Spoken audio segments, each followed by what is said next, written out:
Hello students, welcome to our current affair class. In today's session, we will discuss some important current affairs of 25th of July 2024. So आज के session में हम 25 जुलाई 2024 के कुछ important current affairs discuss करेंगे which are very important for any competitive exams. So start करते हैं आज का session. So in today's lecture, first we will discuss some important international news. तो पहले हम कुछ अंतर्राष्ट्रीय समाचार डिस्कस करेंगे. कोई भी इंटरनेशनल न्यूज बन रही है, कोई इंटरनेशनल अपॉइंटमेंट है या किसी कमेटी ऑर्गेनाइजेशन से रिलेटेड कोई न्यूज बनती है तो वो हम अंतर्राष्ट्रीय समाचार में देखेंगे. Then we will discuss some national news. Central government से अगर कोई न्यूज आती है जो एग्जाम्स के लिए इंपॉर्टेंट है वो हम नेशनल न्यूज, राष्ट्रीय समाचार.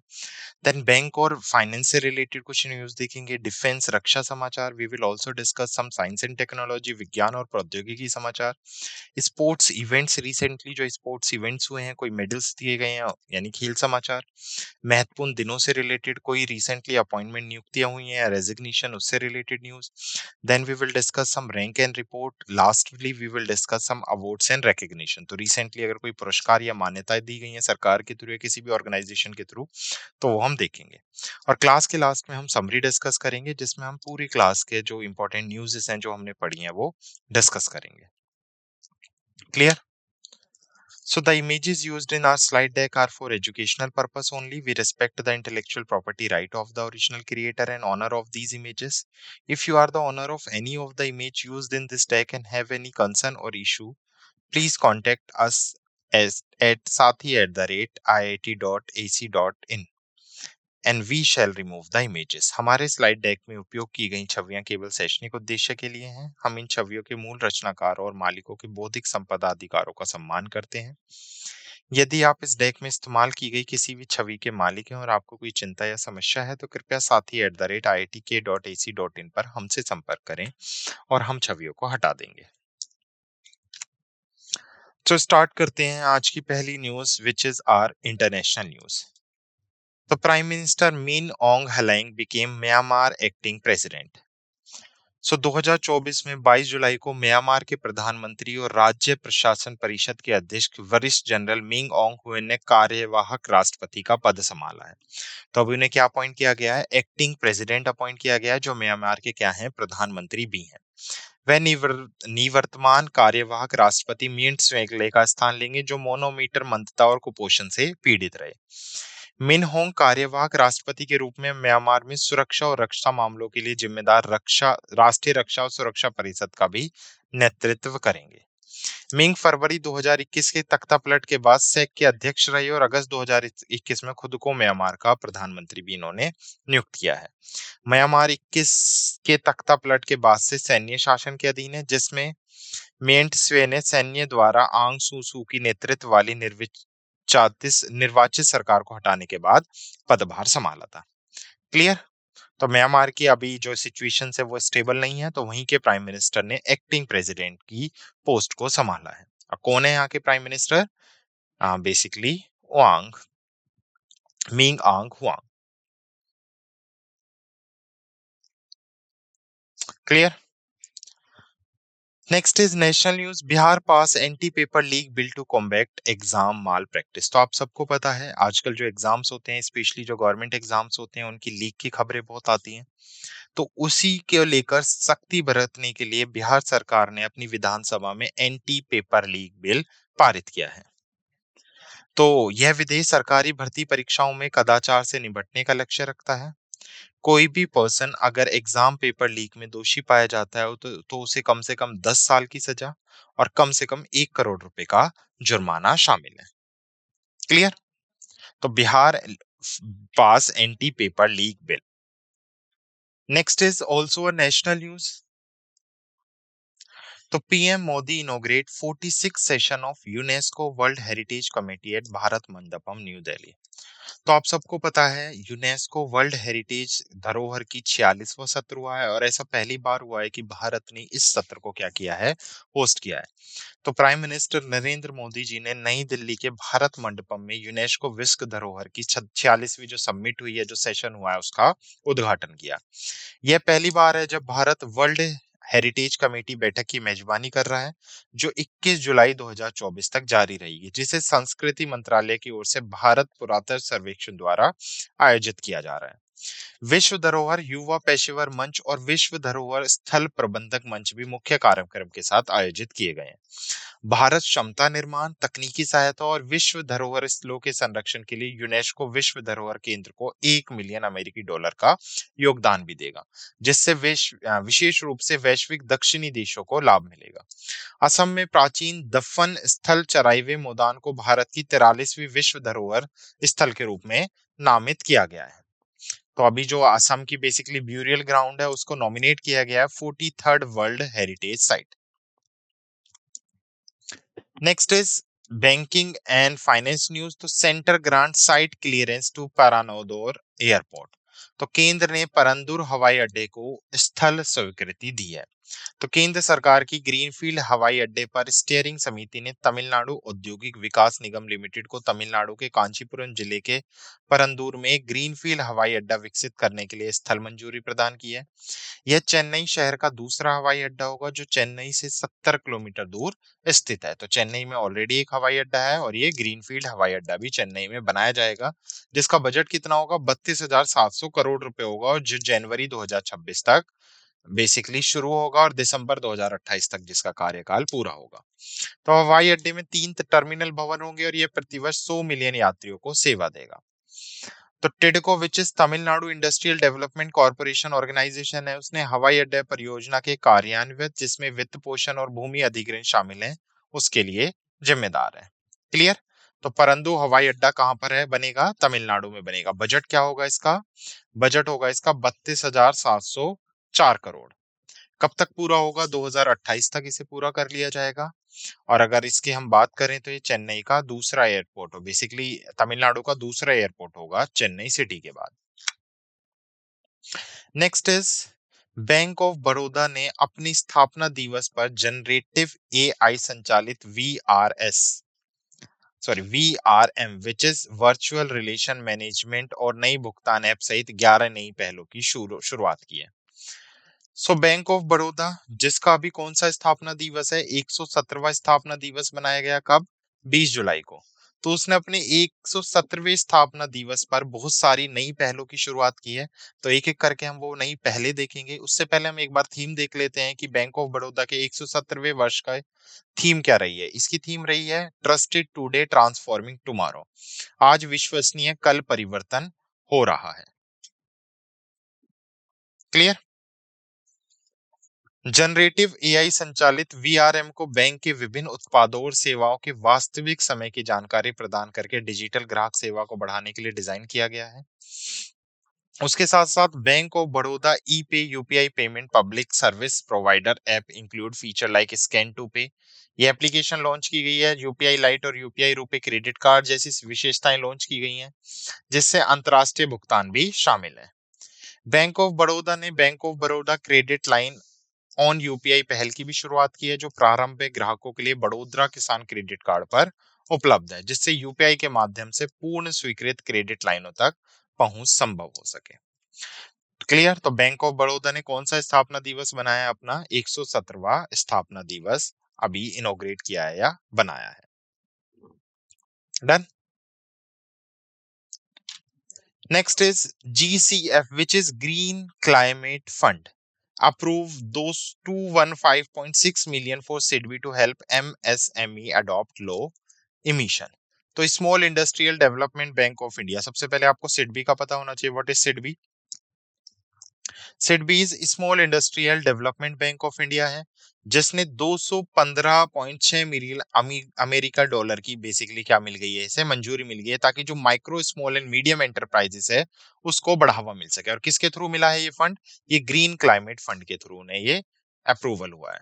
तो ग्रीन क्लाइमेट फंड ने भारतीय एमएसएमई में सिडबी के वित्त पोषण शमन और अनुकूल परियोजनाओं के लिए 200 मिलियन अमेरिकी डॉलर के ऋण को 15.6 मिलियन अमेरिकी डॉलर के अनुदान के साथ मंजूरी दी है।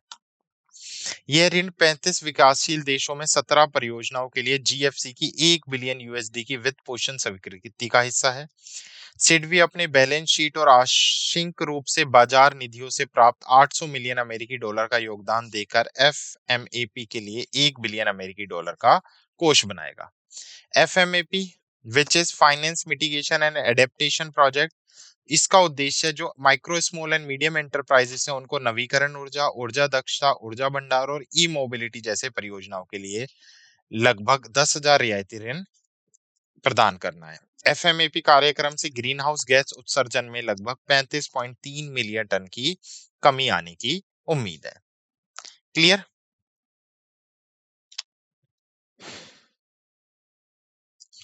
Next is also banking and financial news. तो अभी आरबीआई ने अपनी इंडेक्स समावेशन के प्रभाव में वृद्धि के लिए लगभग 34 अरब रुपए के भारतीय बॉन्ड बेचे हैं। तो आरबीआई ने रिजर्व बैंक ऑफ इंडिया में 34 अरब रुपए के भारतीय ब्रांड बेसिकली बॉन्डों को सेल कर दिया है। तो भारतीय रिजर्व बैंक ने जुलाई 2024 में बैंकिंग प्रणाली में अतिरिक्त नकदी को अवशोषित करने के लिए द्वितीय बाजार में 34 अरब रुपए मूल्य के ब्रांड बेचे हैं। इस कार्रवाई ने जून 2024 में JP Morgan Chase and company के government bond index emergency marketing में भारत के हालिया समावेशन का अनुसरण किया, जिससे भारतीय बॉन्ड में एक महीने के भीतर 1 बिलियन अमेरिकी डॉलर से अधिक के महत्वपूर्ण विदेशी निवेशकों को प्रेरित किया है। आरबीआई ने बढ़े हुए विदेशी निवेशकों के परिणाम स्वरूप उत्पन्न अतिरिक्त तरलता को प्रबंध करने के लिए बॉन्ड बेचे, जिससे अधिशेष धन को अवशोषित करके वित्तीय प्रणाली को स्थितित करने में मदद मिल सके। भारत जून 2025 में अपनी स्थापना के बाद से सूचकांक में शामिल होने वाला 25वां बाजार बन गया, जिससे समय के साथ विदेशी निवेश में अतिरिक्त 20 अरब अमेरिकी डॉलर से 25 अरब अमेरिकी डॉलर तक वृद्धि होने की उम्मीद है। क्लियर? बैंकों द्वारा आरबीआई में जमा की गई अतिरिक्त तरलता 1.4 ट्रिलियन रुपए थी और भारतीय सरकार फाइनेंशियल ईयर 2025 में बॉन्ड के माध्यम से लगभग 14.1 ट्रिलियन रुपए उधार लेने की योजना भी बना रही है। सरकार जो बॉन्ड जारी करेगी, जिससे बेसिकली बॉन्ड्स बॉन्ड्स के थ्रू पैसा लेगी, वो होंगे ट्रेजरी बॉन्ड्स की। क्लियर? तो या उन्हें क्या बोला जाता है, और ट्रेजरी बिल्स भी बोला जाता है। Next is एडाई revise it's guideline on commission on long term motor insurance. तो एडाई, जैसा हमने पढ़ा है, insurance regulatory development authority of India, जिसे अप्रैल 1999 में स्टैब्लिश किया गया था, जो इंश्योरेंस रेगुलेटरी को क्या करती है, ये इंश्योरेंस इंडस्ट्री को पूरी तरह से रेगुलेट करती है। तो भारत की बीमा नियामक और विकास प्राधिकरण ने दीर्घकालीन मोटर बीमा नीतियों के लिए कमीशन के संबंध में अपने जो दिशा निर्देश है, जो गाइडलाइंस है, उनमें संशोधन किया है, जिससे उन्हें 1 वर्ष की वैधता वाली मानक मोटर बीमा नीतियों के साथ संरेखित किया गया है। बीमाकर्ताओं को अब दीर्घकालीन नीतियों के लिए व्यय प्रबंधन ढांचे के भीतर कमीशन देने की अनुमति है। पहले बीमाकर्ताओं को 2 पहिया वाहनों के लिए 5 वर्षीय व्यापक मोटर बीमा नीतियों के पहले वर्ष के कमीशन के रूप में प्रीमियम 17.5 तक भुगतान करने की उम्मीद थी, जिसे दूसरे और तीसरे वर्ष के लिए 10% और चौथे और पांचवें वर्ष के लिए 5% तक कम कर दिया गया था। 3 वर्षीय व्यापक मोटर बीमा नीतियों के लिए 4 व्हीकल्स पर कमीशन कैप पहले वर्ष के लिए 15%, दूसरे के लिए 10% और तीसरे के लिए 5% निर्धारित की गई है। संशोधन दिशा निर्देशों में दावा निपटान प्रक्रिया को भी सरल बनाया गया है, जिससे ग्राहकों से केवल दावा निपटान से संबंधित आवश्यक दस्तावेज जमा करने के लिए कहा गया है। Okay, let's move to next news.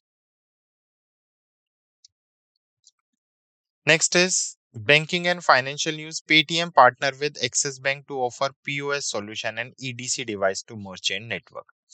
तो पेटीएम ने अभी किसके साथ बेसिकली पार्टनरशिप की है? एक्सिस बैंक के साथ पार्टनरशिप की है, ताकि वो एक्सिस बैंक के साथ पार्टनरशिप करके अपने मर्चेंट नेटवर्क को बढ़ा सके और उसके साथ साथ अपने कस्टमर्स को पॉइंट ऑफ सेल सॉल्यूशन और इलेक्ट्रिक डेटा कैप्चर डिवाइस भी उपलब्ध करा सके।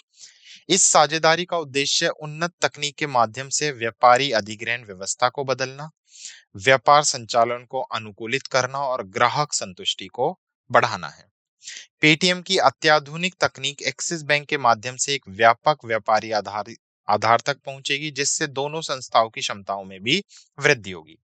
एक्सिस बैंक के लिए यह सहयोग उनके व्यापारी अधिग्रहण पोर्टफोलियो को मजबूत करता है, जिससे उन्हें अत्याधुनिक भुगतान समाधान प्रदान करने में सक्षम बनाता है।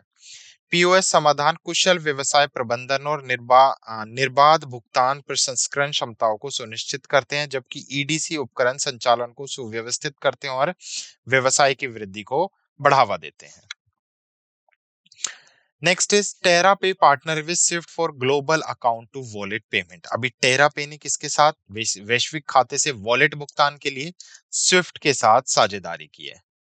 क्लियर।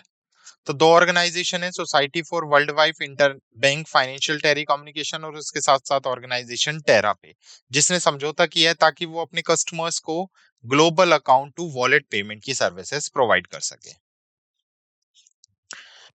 सो बेसिकली टेरा ने स्विफ्ट के साथ साझेदारी की ताकि वित्तीय संस्थान अपने स्विफ्ट कनेक्टिविटी का उपयोग करके दुनिया भर में 2.1 बिलियन से अधिक मोबाइल वॉलेट में सीधा पैसा भेज सके। साझेदारी का उद्देश्य उन क्षेत्रों में जहां मोबाइल वॉलेट का उपयोग आम है, एक अधिक सुलभ सीमा पार भुगतान विकल्प प्रदान करके वित्तीय समावेश में सुधार करना है। वित्तीय संस्थानों द्वारा किए गए स्विफ्ट भुगतान टेरा पे की संरचना में एकत्रित किए गए जाएंगे, जिससे खातों से वॉलेट में धन का पारदर्शी और तेज हस्तांतरण सुनिश्चित होगा। स्विफ्ट 200 से अधिक देशों के लगभग 11,500 वित्तीय संस्थानों को जोड़ता है, जो स्विफ्ट कोड का उपयोग करके बैंकों के बीच भुगतान आदेशों को प्रसारित करने के लिए एक सुरक्षित चैनल के रूप में कार्य करता है। टेरापे का व्यापक नेटवर्क वैश्विक स्तर पर 2.1 अरब मोबाइल वॉलेट्स और 7.5 अरब बैंक खातों के भुगतान की सुविधा भी प्रदान करता है, जिससे आगे चल के बेसिकली और ज्यादा ग्लोबली इसे बढ़ाने की जरूरत है। Next is also a banking and financial news. राष्ट्रीय रक्षा यूनिवर्सिटी, उसके साथ साथ एनएसई इंटरनेशनल एक्सचेंज और उसके साथ साथ national stock exchange international clearance, इन तीनों ने एमओयू साइन किया है ताकि इकोनॉमी और फाइनेंस को क्या किया जा सके और ज्यादा सिक्योर किया जा सके। तो तीन ऑर्गेनाइजेशन है, आपको नाम याद रखना, आरआरयू, एनएससी आईएक्स और एनएससी आईसीसी। इन तीनों ऑर्गेनाइजेशन ने एक एमओयू साइन किया है ताकि आर्थिक और जो वित्तीय वित्तीय सुरक्षा है, फाइनेंशियल सिक्योरिटी है, उसको और ज्यादा एनहेंस किया जा सके। तो इस समझौते, इस एमओयू ज्ञापन का उद्देश्य वित्तीय कानून, आर्थिक अपराधों और फोरेंसिक लेखांकन, साइबर अपराधों और तकनीकी नवाचार जैसे क्षेत्र में प्रशिक्षण और कौशल विकास पहलों को अंजाम देना है। इसका उद्देश्य सहयोगात्मक अनुसंधान पहलों का संचालन करना, संयुक्त ऑनलाइन और ऑफलाइन प्रमाणन प्रमाणन कार्यक्रम को डिजाइन और लागू करना और छात्रों को संकाय के लिए क्षमता निर्माण का समर्थन करना भी है। 1994 में अपनी स्थापना के बाद से एनएसई ने भारत की वित्तीय स्वतंत्रता में महत्वपूर्ण भूमिका निभाई है, जिससे बाजार संचालन में 110% की वृद्धि हुई है। उसके साथ साथ एनएससी आईएक्स और ICC are fully owned subsidiary companies of NSC. तो नेशनल स्टॉक एक्सचेंज की ये फुल्ली ओन्ड सब्सिडरी है। तो नेशनल स्टॉक एक्सचेंज कभी से अडॉप्ट किया गया था बेसिकली?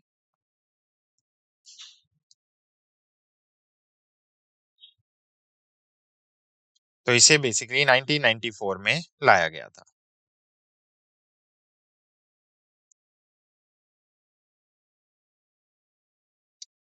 क्लियर।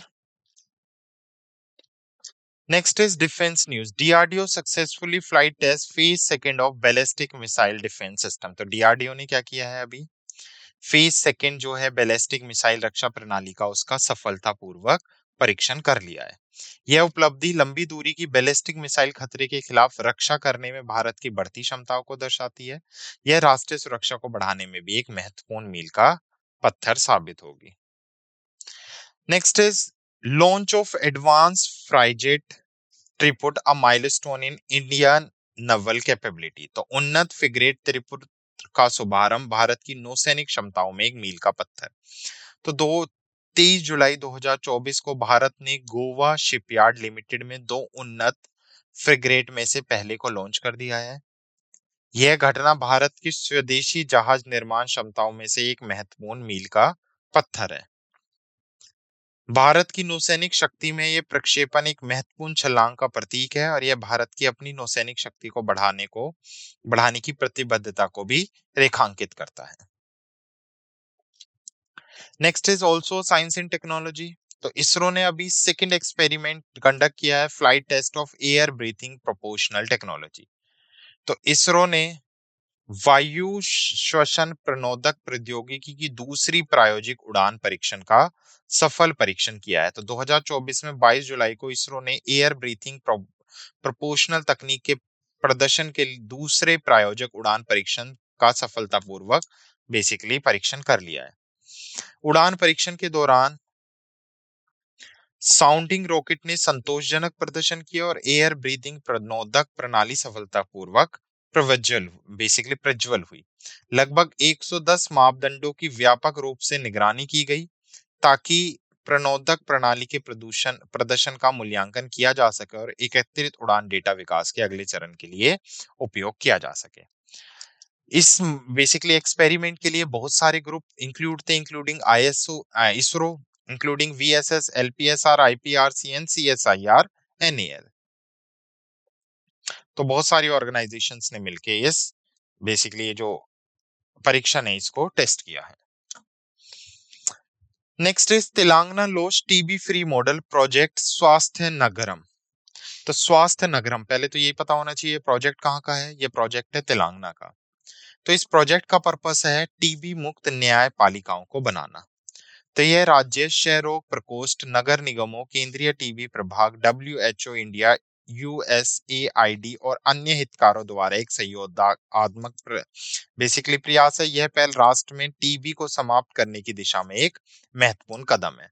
तो स्वास्थ्य नरगम तेलंगाना सरकार का एक प्रोजेक्ट है जिसके तहत टीबी को क्या किया जाएगा, या टीबी फ्री म्युनिसिपैलिटीज बनाई जाएंगी, या वी कैन से टीबी को इरेडिकेट किया जाएगा। Next is C dot sign agreement with IIT Roorkee and Mandi. तो C dot is centre for development of telematic. तो सी डॉट ने अभी आईआईटी रुड़की और आईआईटी मंडी के साथ क्या किया है, इन एग्रीमेंट पर हस्ताक्षर किया है ताकि जो इंडिजीनियस टेक्नोलॉजी है उसको क्या किया जा सके, बढ़ाया जा सके। तो समझौते का उद्देश्य स्वदेशी प्रौद्योगिकी, विशेष रूप से cell free 6G access point को विकसित करना है। दोनों आईआईटी इस तकनीक को आगे बढ़ाने के लिए सहयोग कर रहे हैं और यह साझेदारी भारत में तकनीकी नवाचार की दिशा में एक महत्वपूर्ण कदम भी है। तो CDOT sign agreement with IIT Roorkee and Mandi. Next is sports news. India first Indian individual Olympic gold medallist Abhinav Bindra awarded prestigious Olympic award by international Olympic committee. तो इंटरनेशनल ओलंपिक कमेटी ने जो भारत के पहले व्यक्तिगत ओलंपिक स्वर्ण पदक विजेता थे अभिनव बिंद्रा, उनको प्रेस्टिजियस ओलंपिक ऑर्डर से सम्मानित किया है। तो अभिनव बिंद्रा जो पूर्व भारतीय राइफल शूटर और ओलंपिक में व्यक्तिगत स्वर्ण पदक जीतने वाले पहले भारतीय थे, उनको ओलंपिक समिति द्वारा ओलंपिक ऑर्डर से सम्मानित किया गया है। ओलंपिक ऑर्डर आईओसी का सर्वोच्च पुरस्कार है जो ओलंपिक आंदोलन के लिए असाधारण सेवाओं के लिए दिया जाता है। बिंद्रा आईओसी एथलीट कमीशन के सदस्य हैं। इस प्रतिष्ठित पुरस्कार को प्राप्त करने वाले वे पहले भारतीय भी बन गए हैं। पुरस्कार समारोह 10 अगस्त 2024 को पेरिस, फ्रांस में 142वीं आईओसी सत्र के दौरान आयोजित किया गया था। बिंद्रा की उपलब्धियों में 2008 ओलंपिक में स्वर्ण पदक जीतना, कई राष्ट्रमंडल खेलों के पदक, अर्जुन अवार्ड, राजीव गांधी खेल रत्न और पद्म विभूषण शामिल है। Next is also sports news. Youngest president of Mumbai cricket association. तो जो अभी अजिंक्य नायक हैं, अभी उनको क्या अपॉइंट किया गया है 37 साल की एज में, मुंबई क्रिकेट एसोसिएशन के इतिहास में सबसे कम उम्र के अध्यक्ष के रूप में चुना गया है। नाइक ने मुंबई बीजेपी प्रमुख आशीष शेलार द्वारा समर्थित संजय नाइक को हराकर निर्णायक जीत हासिल की। चुनाव एक तरफा था जिसमें नाइक ने 107 वोटों के अंतर से जीत हासिल की। यह एमसी के नेतृत्व में एक महत्वपूर्ण मील का पत्थर है। क्लियर? तो नाम याद रखना अपॉइंटमेंट से, Ajinkya Naik elected as the youngest MCA president. Clear?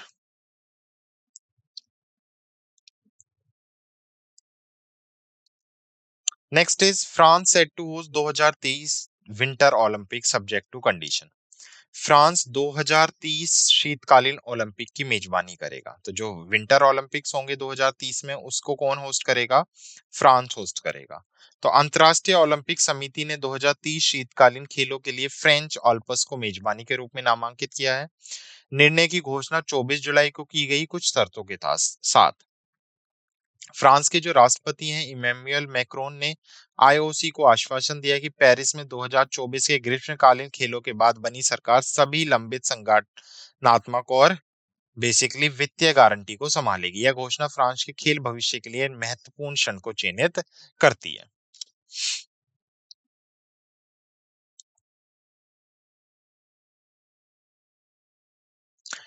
Next is important day news. तो इनकम टैक्स डे। सो 24 जुलाई को आयकर दिवस या आयकर दिवस हर साल 24 जुलाई को पूरे भारत में 1860 में भारत में आयकर की शुरुआत की स्मृति में मनाया जाता है। ये इसकी 165वीं वर्षगांठ है। 2010 में भारत सरकार ने भारत में आईटी प्रणाली की शुरुआत की। 150वीं वर्षगांठ के सम्मान में 24 जुलाई को आधिकारिक रूप से आयकर दिवस के रूप में नामांकित किया था। केंद्रीय प्रत्यक्ष कर board which is central board of direct tax जो है वो आईटी विभाग के लिए शीर्ष नीति निर्माण निकाय और यह वित्त मंत्रालय के राजस्व विभाग का भी हिस्सा है।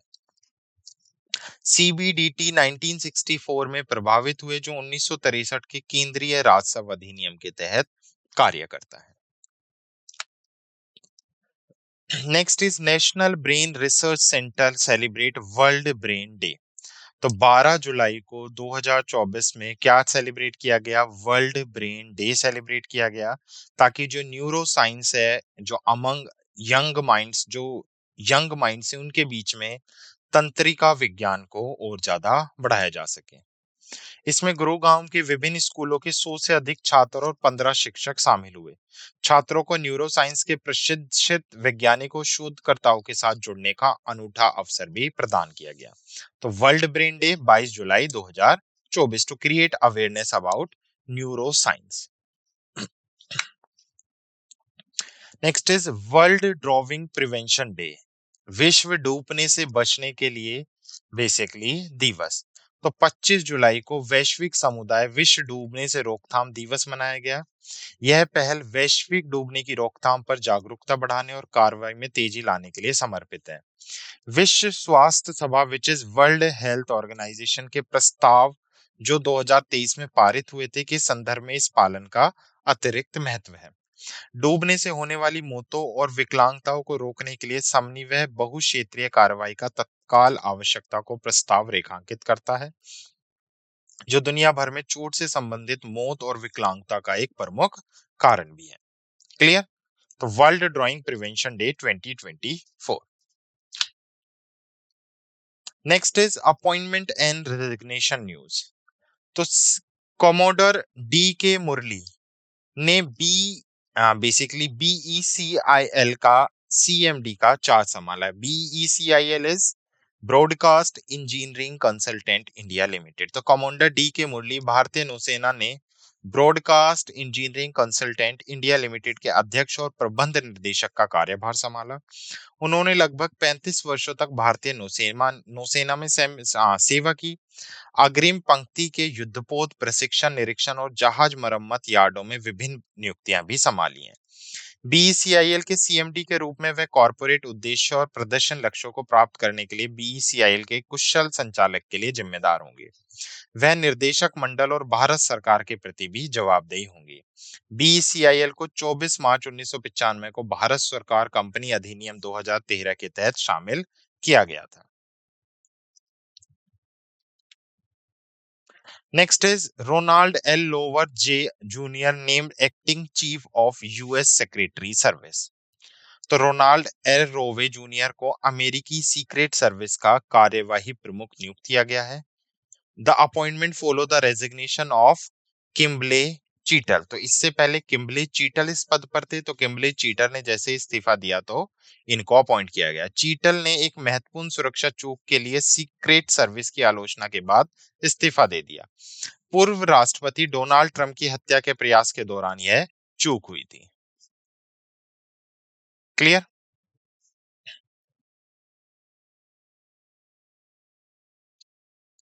Next is rank and report. China, Australia and India lead in forest area gains according to food and agriculture organization. तो एफएओ ने क्या किया है, अभी एक रिपोर्ट जारी की है। किस चीज को लेके? फॉरेस्ट एरिया गेन को लेके। तो खाद्य और कृषि संगठन की हालिया रिपोर्ट में महत्वपूर्ण वन क्षेत्र की वृद्धि को उजागर किया गया। भारत ने 10 साल के बीच प्रतिवर्ष 2,66,000 हेक्टेयर वन क्षेत्र बढ़ाया है। यह उपलब्धि भारत को वन क्षेत्र में वृद्धि के मामले में शीर्ष 10 क्षेत्रों में तीसरे स्थान पर रखती है। वहीं अगर सबसे आगे की बात करें तो चाइना सबसे आगे और दूसरे नंबर पे क्या है? ऑस्ट्रेलिया है। तो भारत वन क्षेत्र वृद्धि के मामले में तीसरे स्थान पर रहा according to FAO report.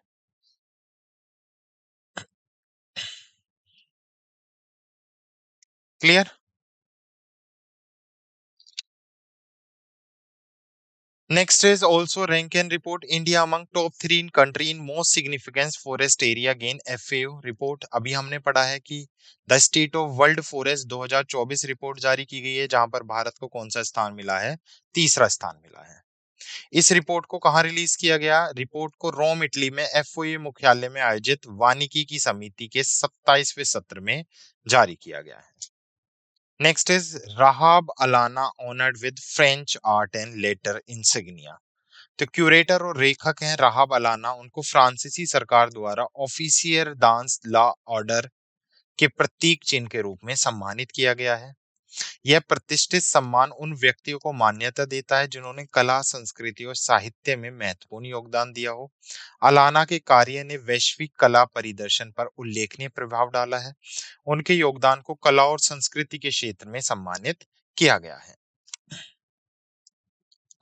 Next, Shahrukh Khan who is the first Indian actor honour with gold coin.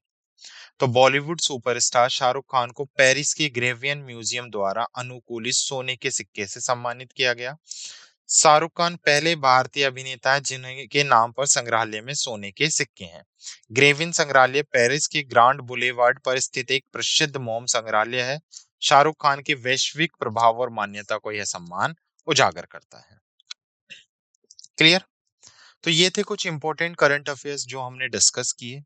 Now let's quick revise the session through summary. सबसे पहले हमने कुछ इंटरनेशनल न्यूज देखी जिसमें हमने देखा म्यांमार के एक्टिंग प्रेसिडेंट मिन हुइंग को अपॉइंट किया गया है।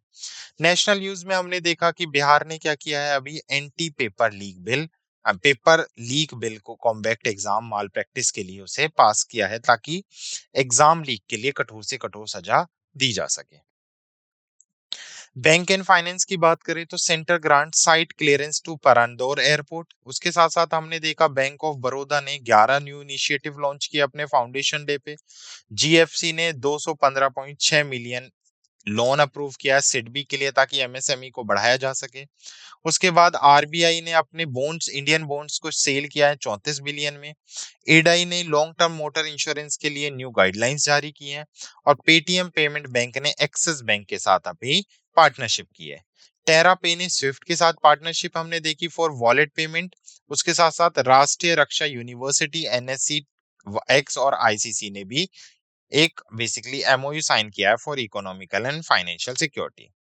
देन डिफेंस न्यूज में हमने देखा कि डीआरडीओ ने flight test phase second ballistic missile का सफल परीक्षण करा है और उसके साथ साथ basically advance flight tripod launch किया गया है।